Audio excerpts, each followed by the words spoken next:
नहीं, हम कर रहे हैं already. We have already introduced CGBM, concrete based bituminous CGBM technology है, उसको हमने ऑलरेडी इंट्रोड्यूस किया है। इसमें सीमेंट की पल्वराइजेशन के साथ उसको रोड्स की ट्रीटमेंट की जा रही है, बट वो बहुत महंगा पड़ता है, वो बिटुमिनस से भी ज़्यादा महंगा है। तो उसको हम केवल उसी इलाकों के अंदर इस्तेमाल कर रहे हैं जहाँ पे बहुत ज़्यादा सैचुरेशन पानी की जिन इलाकों के अंदर है, कोई नाले हैं, कोई कलवर्ट्स है, कोई ऐसे इलाके हैं जहाँ पे लगातार जो है आपका मेटलिंग करने के बाद वो उखड़ जाते हैं। बट उसको अगर हम पूरे रोड्स पे करने की कोशिश करें तो वो तो एक वाइबल इकोनॉमिक वाइबिलिटी के हिसाब से वो नहीं बैठता है, क्योंकि चीपेस्ट जो है वो लुक ही है। तो इस पर भी हम देखेंगे कि आने वाले समय में इसमें क्या किया जा सकता है। ये तो बिकॉज दिस इशू जो ये अराइज हुआ है, ये केवल अभी की जो मिडल ईस्ट की युद्ध है उसकी वजह से हुआ है।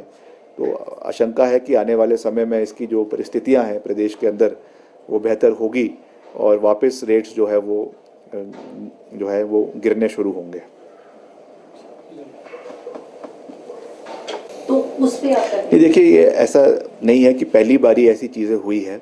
कई बार पहले भी लोकसभा के चुनावों में भी, कई स्टेट के विधानसभा के चुनावों में भी कई पंचायतों ने बहिष्कार किया है। पहले भी ऐसे इंस्टेंसेस रहे हैं, मगर जहाँ तक अभी एक मंडी का इसमें इंस्टेंस आया है तो उनके बड़े लंबे समय से ये डिमांड थी, क्योंकि पिछली बार भाजपा की सरकार थी, उस समय म्यूनिसिपल कॉरपोरेशन का गठन मंडी का हुआ था, तो उनका डिमांड था कि हमको जो है वो वापस ग्रामीण क्षेत्रों में आना है, क्योंकि हाई टैक्सेस वहाँ पे लग रहे हैं।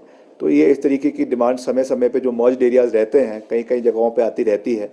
मगर ओवरऑल क्योंकि जब आपको अपग्रेड करना है, नगर पंचायत से नगर काउंसिल बनाना है, नगर काउंसिल से नगर जो है वो पालिका बनाना है, नगर पालिका से जो है वो आपका म्यूनिसिपल कॉरपोरेशन बनाना है, तो उसका एक सेट क्राइटेरियाज़ है, पॉपुलेशन का क्राइटेरिया है। उसको फुलफ़िल करने के लिए आपको मर्ज्ड एरियाज़ के लोगों को उसमें इन्वॉल्व करना पड़ेगा।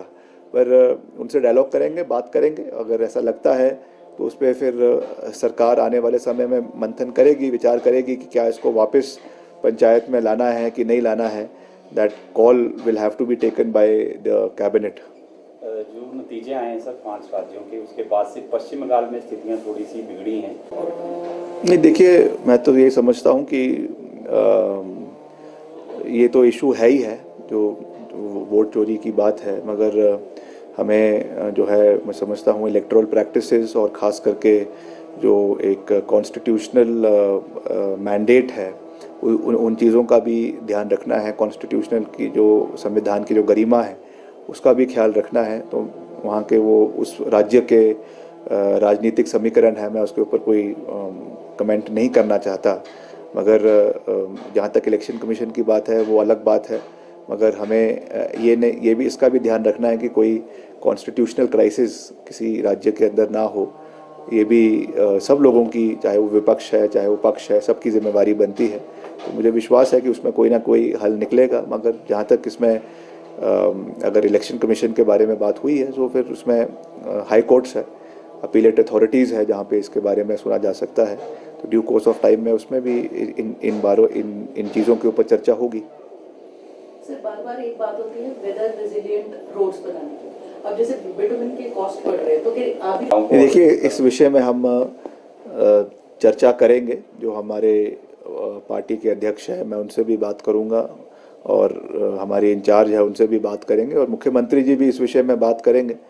वैसे तो ये स्वाभाविक है कि जो ज़िला परिषद के चुनाव होते हैं वो पार्टी लाइन पे, सिंबल पे नहीं होते हैं, वो केवल और केवल एक आइडियोलॉजी के रूप से लड़े जाते हैं। मगर भाजपा ने जो है वो ये उसमें लिखा है, कैंडिडेट्स ऑफिशियली तो नहीं दिए हैं मगर उनको समर्थित रूप से घोषित किया है पार्टी की ओर से। तो उस पर हम चर्चा करेंगे कि कैसे इस पर आगे बढ़ना है, क्योंकि आज से नॉमिनेशन शुरू हो गए हैं। आज का दिन है, फिर उसके बाद 2 और दिन है। तो इस पर निश्चित तौर से चर्चा होगी और फिर पार्टी उसमें डिसाइड करेगी कि किस तरीके से इसमें हमें आगे बढ़ने की आवश्यकता है। पंजाब में ब्लास्ट हुआ है और भगवंत मान कह रहे हैं कि बीजेपी ये ब्लास्ट करा रही है क्योंकि आने वाले टाइम में जो है वहाँ चुनाव है। मतलब मैं चुनाव है, तो क्या लगता है कि इस तरह जो नहीं, मुझे अभी इसके बारे में कोई जानकारी नहीं है, तो मेरा इसके ऊपर कोई भी बिना किसी भी जो है क्रेडिबल जानकारी के बिना कमेंट करना वो जो है वो क्योंकि बहुत ब्लास्ट हुआ है, कोई ऐसा चीज़ हुई है तो बहुत सेंसिटिव मैटर है, तो मेरा उस पर अभी बिना जानकारी के कमेंट करना उचित नहीं रहेगा।